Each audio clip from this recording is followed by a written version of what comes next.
The Chesapeake Table, Your Guide to Eating Local.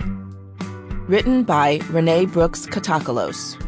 Presented and read for you by the author, Renee Brooks Catacalos. Preface.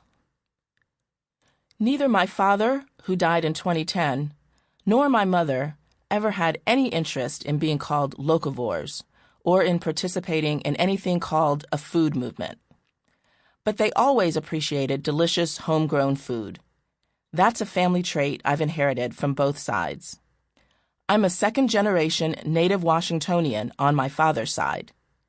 His father had come to Washington from his hometown of Atlantic City, New Jersey, to pursue a career in cooking. He was a chef at the old Blackie's House of Beef in Washington, D.C.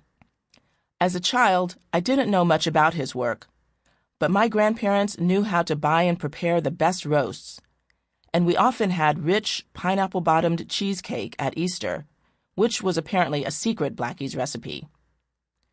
Our family visited Atlantic City almost every summer. We still do. It's a tradition to stop at roadside farm stands for fresh produce.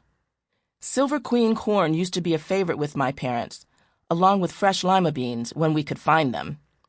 Today, my family usually gets a watermelon and loads up on blueberries. My dad's mother owned a beauty salon on U Street Northwest, but she had come to the city decades earlier from Prince George's County, Maryland.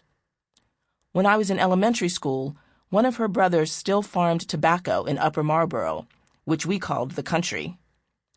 Most summers, she made damson plum preserves and cleaned, cooked, and froze, sometimes simply by setting them on the back porch when winters used to be cold, mountains of greens and chitterlings in the kitchen at the back of their rented Adams Morgan row house.